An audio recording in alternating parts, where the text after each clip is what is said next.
역사상 가장 중요한 한 표라는 책이 있는데 책에 이런 이야기가 나옵니다. 여기에서 한 표라는 것은 이 두 가지 의미가 있습니다.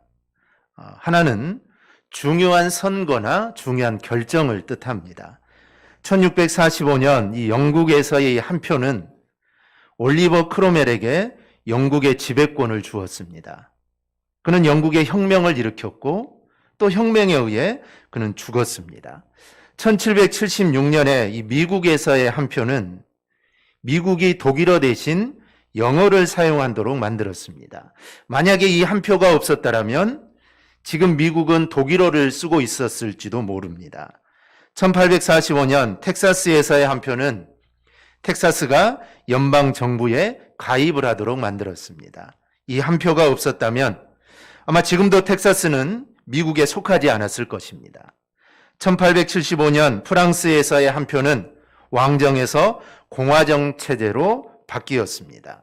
그리고 또 다른 하나의 이 한 표의 의미가 있는데요.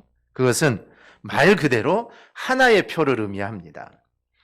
1923년 히틀러의 이 한 표는 세계 역사를 바꿔놓았습니다. 독일 나치당의 수장 히틀러가 단 한 표 차로 그가 당선이 됩니다. 그래서 세계 제2차 대전의 파국으로 이끌어가게 됩니다.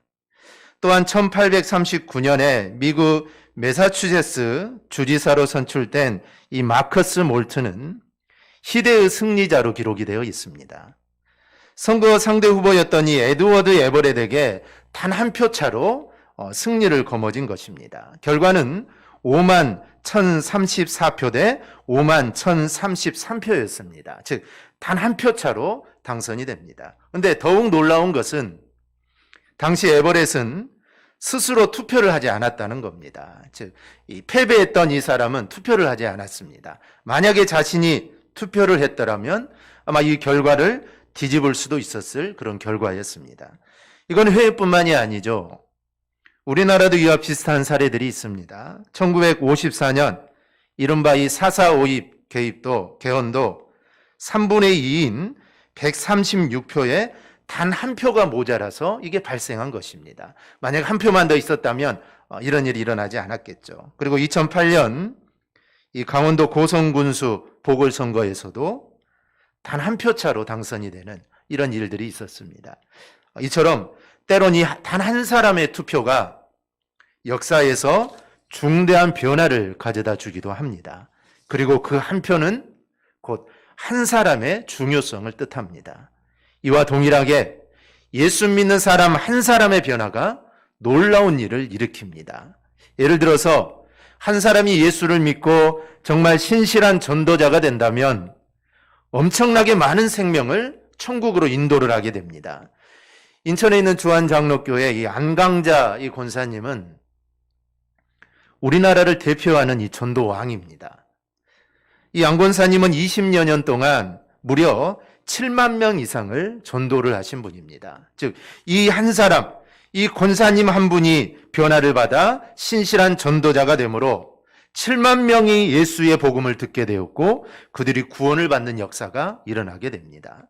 또 한 사람의 신실한 기도자가 되면 그 기도로 많은 사람을 살릴 수 있습니다.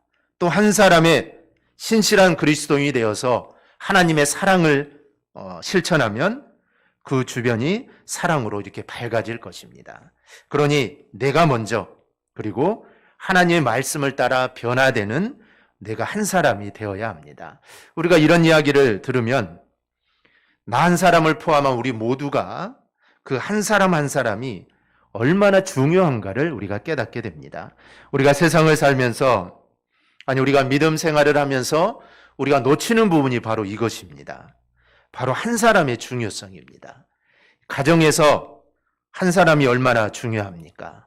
또 교회에서도 이 한 사람이 얼마나 중요합니까? 그리고 내가 관계를 맺고 살아가는 그 사람들 중에 한 사람 한 사람이 얼마나 중요합니까? 그런데 우리는 때로는 나의 감정 때문에 또 내 욕심 때문에 또 내 이기심 때문에 그 한 사람의 중요성을 우리는 놓치고 있습니다. 그래서 무시하고 미워하고 감정을 터뜨리기 쉽습니다. 그래서 이 가까운 사람을 먼저 떠나보낸 사람들이 하는 고백이 있습니다. 야, 좀 잘해줄 걸, 좀 양보할 걸, 성질 부리지 말 걸, 미움 대신 사랑을 줄 걸, 이렇게 될 줄 알았으면 그러지 말 걸. 우리가 이런 생각들을 하게 됩니다. 이런 모든 것들은 이 한 사람을 우리가 소중하게 여기지 못하는 데 있습니다. 근데 교회 안에서도 마찬가지입니다. 많은 사람들이 전도를 받아 교회에 등록을 하지만 정착하여서 열심히 신앙생활하는 사람은 적습니다. 많지 않습니다. 여러 가지 이유가 있겠지만 먼저 믿은 우리의 잘못이 큽니다. 좀 더 잘해줄 걸, 좀 더 따뜻하게 말 한마디라도 더 해줄 걸, 전화 한 번, 정말 문자 한 번이라도 더 해줄 걸, 우리가 떠나간 후에 이런 후회들을 우리가 하게 됩니다. 바로 이 모든 것들은 바로 내 자신의 이기심과 나의 고정관념 때문입니다. 우리는 이러한 것들을 우리는 버려야 합니다. 그래야 천하보다 귀한 소중한 한 생명을 우리가 잃지 않게 되는 것입니다. 그런데 하나님은 그렇지 않습니다. 오늘 본문을 보면 우리 하나님은 한 사람을 정말 귀하게 여기십니다. 그리고 우리가 요나서를 보면 하나님은 사람뿐만 아니라 육축도 정말 귀하게 여기십니다.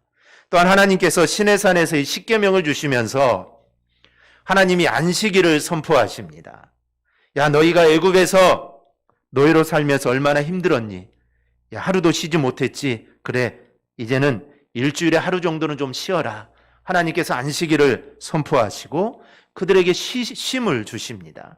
그런데 하나님은 안식일에 사람만 일하지 말라고 하신 것이 아니라 짐승도 일을 시키지 말라고 하십니다. 그 이유는 노예 생활하면서 사람도 쉬지 못했지만 당연히 짐승도 쉬지 못했을 겁니다. 그래서 하나님은 사람 너희도 쉬고 짐승도 안식일에는 일을 시키지 말라. 즉 하나님은 모든 것을 정말 귀하게 여기십니다. 그 이유는 바로 하나님이 그 모든 것들을 만드셨기 때문입니다. 그리고 그 만드신 것을 우리 하나님은 사랑하십니다. 자신이 만든 그 사람이 죄를 지어 고통받고 있음을 우리 하나님은 정말 안타깝게 여기십니다. 그래서 하나님은 우리에게도 너희도 그런 마음을 가지라는 겁니다. 내가 정말 그 영혼을 사랑하고 그들이 고통받는 것을 가슴 아파하듯이 너희도 그 영혼들을 사랑하고 그 한 사람 한 사람 내가 가진 그 마음을 너희도 가지며 살아가라라는 것입니다.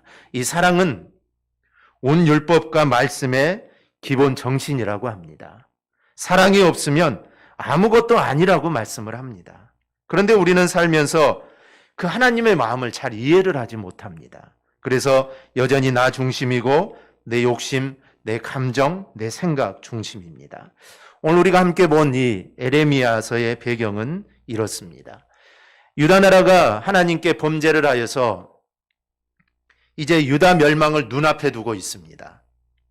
그러나 사람들은 여전히 죄를 깨닫지 못합니다.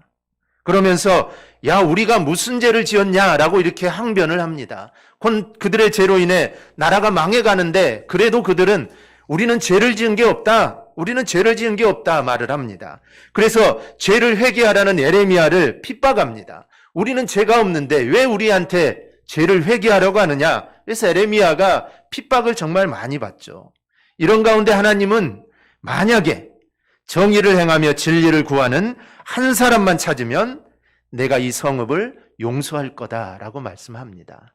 소돔과 고모라를 하나님 멸망시킬 때 그 안에 10명의 의인이 있으면 그 성을 하나님이 멸망시키지 않을 거다 했습니다. 그런데 의인 10명이 없어서 그 작은 성 소돔과 고모라가 멸망을 했죠. 그런데 이 큰 유대 나라에 한 사람만 찾는다면 10명도 아닙니다.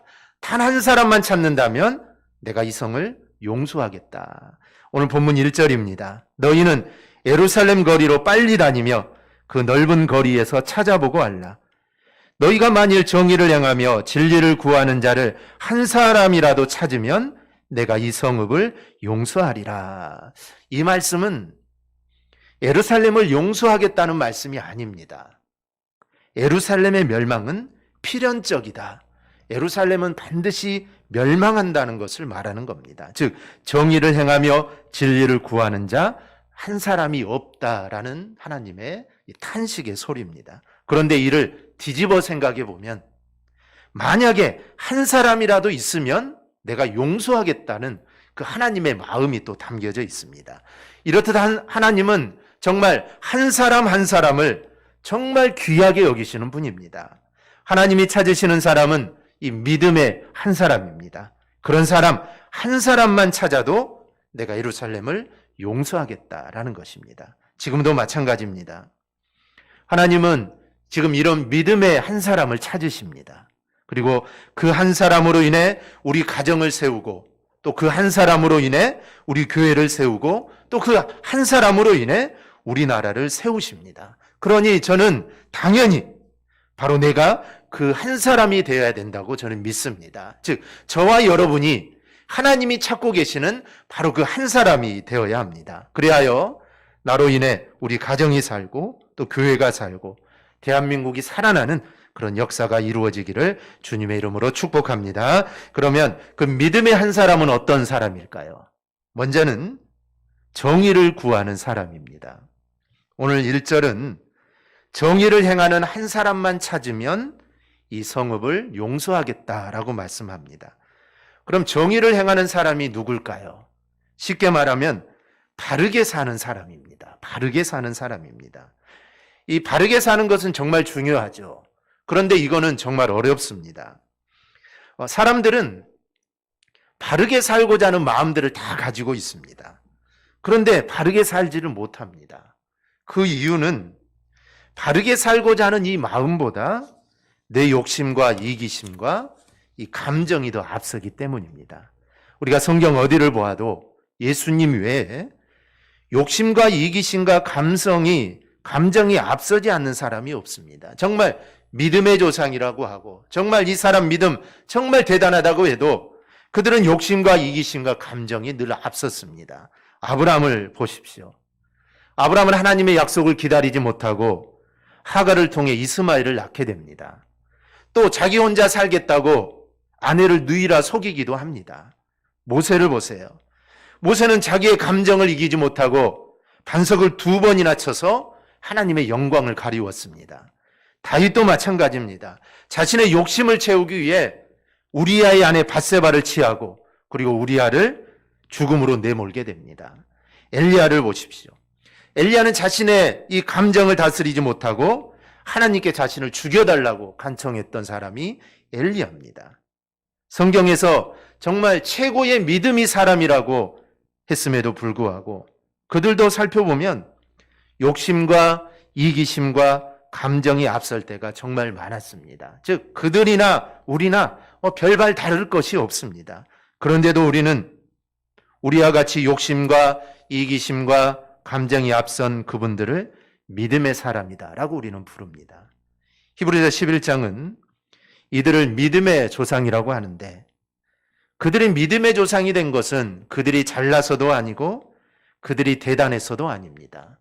그들의 겉으로 드러나는 모습만 본다면 그들은 하나님께 벌을 받아 죽어도 할 말이 없을 사람들입니다. 다윗만 보더라도 하나님의 벌을 받아서 그 자리에 죽어도 할 말이 없습니다. 살인죄, 간음죄 얼마나 많은 죄를 지었습니까?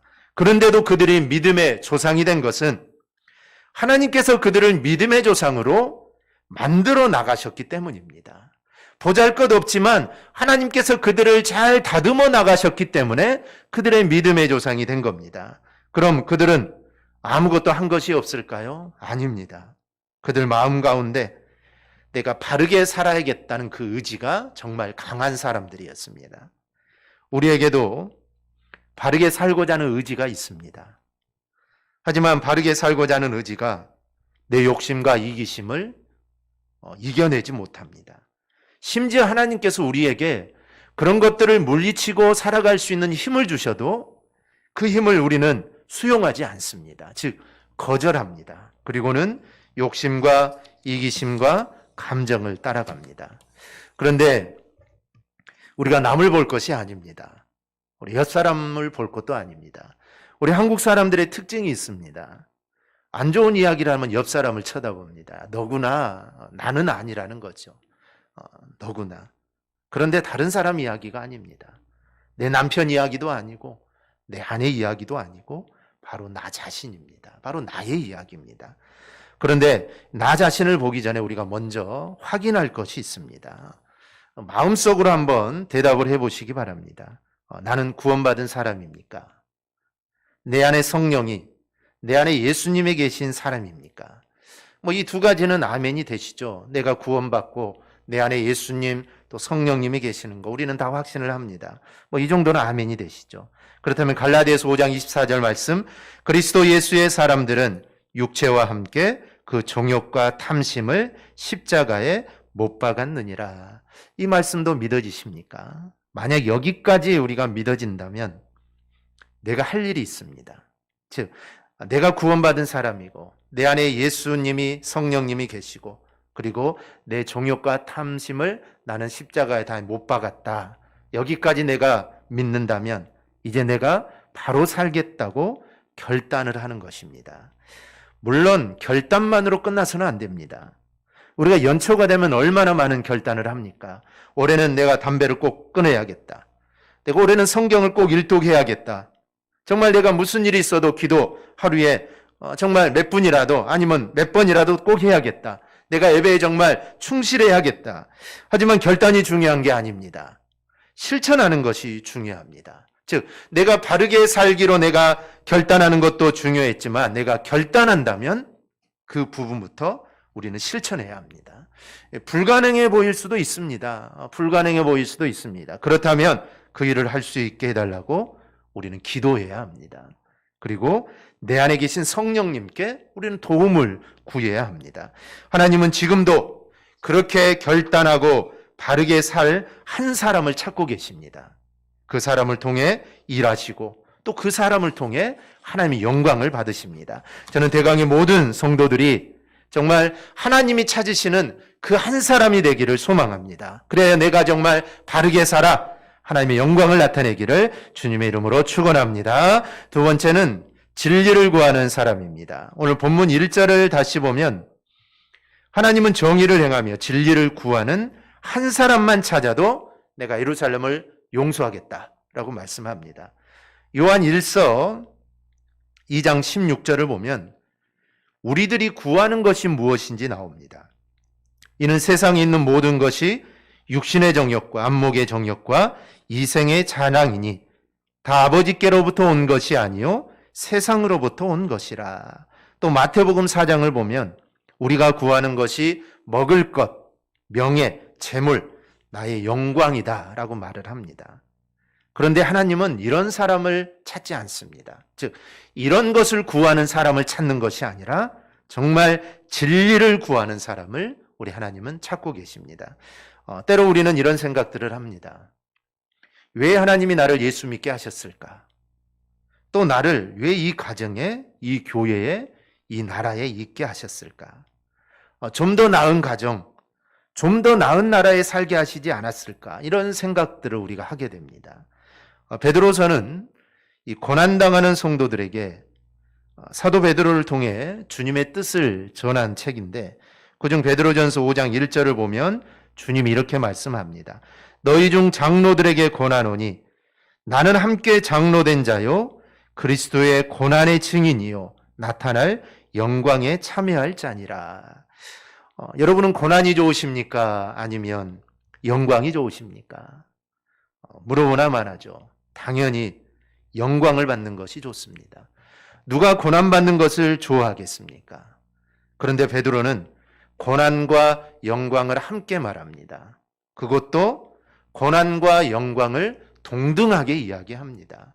영광을 한 80%, 고난을 한 20% 이렇게 이야기하는 것이 아니라 퍼센트로 따지다면 고난과 영광은 동일하게 50대 50으로 이야기를 합니다. 한마디로 말하면 이 고난을 통하여 하나님의 영광에 참여하게 하시기 위해서라는 겁니다. 즉 고난이 없으면 영광도 없다라는 것입니다. 50%의 고난이 있어야만 50%의 영광이 있다. 즉 고난과 영광을 베드로는 함께 이야기를 합니다. 그러기에 지금 내가 가정에서 또 교회에서 또 나라의 민족에서 내가 진리를 구하다가 당하는 고난이 있다면 그것은 영광에 참여할 이 축복의 기회라는 것입니다. 그러므로 내가 교회 안에서 할 일이 있다는 것은 이거는 축복입니다. 그리고 거기에 가정에서 또 내가 감당할 일이 있다면 그것 또한 축복인 것입니다. 그러니 당연히 그 영광에 참여하고 축복에 참여하려면 내가 감당할 일을 감당하면서 나가야 합니다. 내가 할 일은 감당하지 않으면서 영광만 얻고 싶어 하는 것, 이거는 바른 삶이 아닙니다. 그리고 베드로가 말하는 그 고난과 영광의 의미도 아닙니다. 내가 있는 그 자리에 할 일이 있다는 것은 하나님이 바로 그 일을 하라고 나를 세워주신 것입니다. 우리가 알아야 할 것은 그 자리가 바로 내가 설 자리고 바로 그 자리가 내가 받을 축복의 자리라는 것입니다. 하나님은 일을 만들어 놓으시고 우리를 세우십니다. 이것은 복받는 자리로 우리를 이끄시는 하나님의 배려라고 할 수가 있습니다. 그러니 이제 내가 할 일은 내가 하는 것입니다. 그 일이 바로 나만 할 수 있는 일이고 나를 위한 일입니다. 그리고 나를 위한 축복의 일입니다. 저는 우리 모두가 정말 이 사실을 깨달았으면 정말 좋겠습니다. 지금 이 자리가 바로 복의 자리입니다. 그런데 많은 사람들이 그 자리를 피하려고 하고 또 다른 좋은 자리가 있지 않을까 찾으려고 합니다. 그래서 하나님은 지금 자신을 위해 만든 축복의 자리에서 바르게 일할 사람, 즉 나의 욕심이나 나의 이기심이 아니라 정말 하나님이 주신 진리를 따라 일할 바로 그 한 사람을 우리 하나님은 찾고 계십니다. 저는 저와 여러분이 하나님이 찾는 그 사람이 되기를 원합니다. 그래서 하나님이 주신 진리의 길을 따라 우리 모두가 복을 받는 그 믿음의 한 사람이 되기를 주님의 이름으로 축원합니다. 세 번째는 하나님의 법을 아는 사람입니다. 본문 4절 5절입니다. 내가 말하기를 이 무리는 비천하고 어리석은 것뿐이라 여호와의 길 자기 하나님의 법을 알지 못하니 내가 지도자들에게 가서 그들에게 말하리라. 그들은 여호와의 길 자기 하나님의 법을 안다 하였더니 그들도 일제히 멍에를 꺾고 결박을 끊은지라. 무슨 말인지 잘 모르시겠죠. 이걸 현대인의 성경을 보면 좀 이해하기 쉽게 돼 있습니다. 그때 나는 이런 생각을 했습니다. 이들은 정말 불쌍하고 미련한 자들이구나. 자기 하나님이 무엇을 요구하시며 무엇을 원하는지도 모르고 있다. 내가 지도자들에게 가서 말하겠다. 그들은 여호와의 길과 하나님이 요구하시는 것이 무엇인지 알고 있다. 그러나 그들은 모두 하나같이 자기들의 하나님을 거절해버렸습니다. 보통 사람들은 어리석어서 하나님의 뜻을 잘 모른다는 겁니다. 그래도 지도자들이니까 하나님의 뜻이 무엇인지를 그들은 알고 있다는 것이죠. 그래서 에레미야가 하나님의 뜻을 지도자들에게 말해 주었는데 그들은 하나님의 뜻을 알고 있으면서도 그것을 거절했다는 것입니다. 그러나 이에 비해 믿음의 사람들은 하나님의 법, 하나님의 뜻을 구합니다. 힘써 구합니다. 그래서 하나님의 법을 알고 하나님의 뜻을 압니다. 그러면 하나님의 법, 하나님의 뜻은 무엇일까요? 우리가 여러 가지로 설명할 수 있지만 간단하게 말씀드리면 먼저는 고린도전서 10장 31절입니다. 그런즉 너희가 먹든지 마시든지 무엇을 하든지 다 하나님의 영광을 위하여 하라. 고린도 교회 안에 우상에게 제사 드리고 시장에 내다 파는 고기를 먹어야 할지 말아야 할지 서로 논쟁이 붙었습니다. 저번에도 말씀드렸지만 이거는 자기 신앙에 따라서 먹어도 되는 것이고 안 먹어도 되는 것인데 먹지 않는 사람을 질타하고 또 먹는 사람을 서로 질타하다 보니 이 고린도 교회에 큰 문제가 발생을 합니다. 이런 논쟁이 생겼을 때 바울 사도는 이 한마디로 너희가 어떻게 해야 될지를 가르칩니다. 즉 다른 것 따지지 말고 하나님의 영광을 위해 하라라는 것입니다. 즉 먹든지 안 먹든지 그거 문제가 되는 것이 아니라 하나님의 영광을 먼저 생각하고 먹든지 안 먹든지 하라라는 것이죠. 우리도 마찬가지입니다. 내가 이것을 결정하기 전에 또 내가 이런 선택을 하기 전에 우리가 제일 먼저 생각해야 될 것은 바로 하나님께 영광이 되는 것이냐 되지 않는 것이냐 이것을 먼저 우리는 이 생각을 해야 합니다. 그리고 또 한 가지가 있다면 마태복음 22장에서 말하는 것처럼 하나님 사랑, 이웃 사랑입니다. 즉 사랑입니다. 즉 사랑하기를 선택하라는 것입니다. 이게 하나님의 법이고 하나님의 뜻입니다. 하나님은 지금 무엇을 하든지 하나님의 영광을 위해 하고 사랑이라는 법을 먼저 생각하는 그 한 사람을 우리 하나님은 찾고 계십니다. 그런데 이 사람들마다 자기 감정, 자기 욕심, 자기 이기심이 앞섭니다. 만약 그렇다면 우리는 이 시간 하나님 앞에 우리가 다 내려놓아야 합니다. 그리고 하나님의 영광과 이 사랑을 먼저 우리는 생각해야 합니다. 그리고 그렇게 선택하고 결정해야 합니다. 바로 그렇게 살아가는 그 한 사람을 우리 하나님은 찾고 계십니다. 우리 사랑하는 여러분, 우리가 코로나로 인해 살아가는 것도 어렵고 또 신앙생활은 더더욱 어려운 때입니다. 이런 시대에 많은 사람들이 믿음을 포기하다시피 하는 때입니다. 인터넷이나 댓글을 보니까 40년 동안 예수를 믿었는데 이제 예수를 믿지 않겠다는 겁니다. 교회들의 모습을 보면서 자기가 지금까지 믿어왔던 게 잘못 믿어왔다라는 것이죠. 지금 이런 시대입니다. 믿음을 가진 사람들이 스스로 믿음을 포기합니다. 나는 이제 믿지 않겠다라는 것이죠. 그러기에 하나님은 바로 이런 시대에 정말 믿음으로 사는 그 한 사람을 우리 하나님은 찾으십니다. 믿음으로 사는 한 사람이 모인다면 놀라운 일을 할 수 있습니다. 그러기 위해서는 내가 먼저 믿음의 한 사람이 되어야 합니다. 그래서 우리 가정을 또 대강교회를 우리가 속한 곳을 주님의 은혜와 사랑이 흐르는 곳으로 만들어가는 우리 성도들이 꼭 되기를 바랍니다. 저는 오늘 말씀을 준비하면서 이 마음속에 가시지 않고 계속 떠오르는 선교사님 한 분이 계십니다. 바로 로버트 토마스 선교사님입니다. 로버트 토마스 선교사님은 우리 개신교 최초의 선교사님이십니다. 로버트 토마스는 1840년 영국에서 목사의 아들로 태어납니다. 어려서부터 선교에 대해서 이 소망을 품었던 그는 1863년 8월 24살의 나이로 런던 선교회 파송 선교사로 아내와 함께 중국 상해에 도착을 합니다. 그런데 아내 캐롤라인의 갑작스러운 병사 그리고 선임 선교사들과 갈등으로 인해 이 중국 선교를 포기했는데 그에게 조선 선교라는 새로운 길이 열리게 됩니다.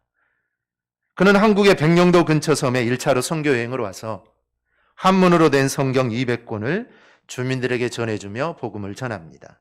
다시 중국으로 왔다가 1866년 두 번째로 평양 근처 대동강변에 왔습니다. 그러나 조선군과의 무력 충돌이 생겨서 이 토마스 선교사님이 잡히게 됩니다.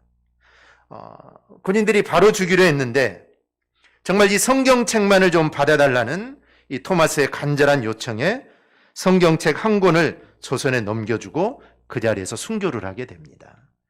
그런데 성경책을 받았던 이 박춘곤 병사는 이후에 평양의 초대 교인이 되고 믿음의 가정에서 장로의 가정으로 계속 이어져 가게 됩니다.